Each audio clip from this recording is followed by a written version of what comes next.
दलितांच्या विविध मागण्या पूर्ण कराव्यात अशी मागणी करत कर्नाटक दलित संघर्ष समितीच्या कार्यकर्त्यांनी शुक्रवारी आंदोलन करून तहसीलदारांना निवेदन दिले।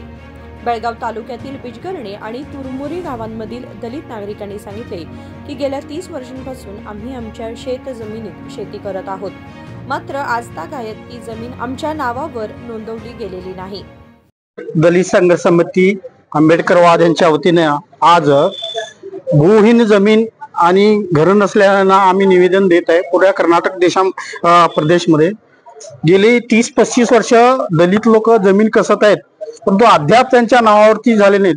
फॉर्म 57 भरून सुद्धा जवळ 10 वर्ष झाली।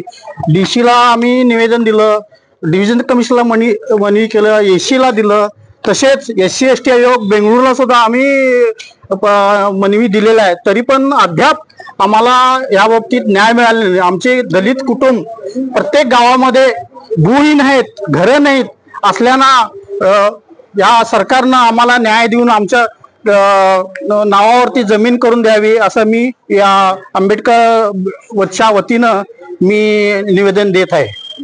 अशोक धनाजी कांबळे। गोमाळ जमिनीवर शेती सुरू असून सध्याच्या सर्वे नंबर 202, 204, 210, 211, 212, 213, 216 आणि 217 या जमिनी आमच्या नावावर नोंदणी करून आम्हाला कायदेशीर हक्क द्यावेत अशी त्यांनी जोरदार मागणी केली। संकल्प शिंदे, KMM मराठी, बेळगाव।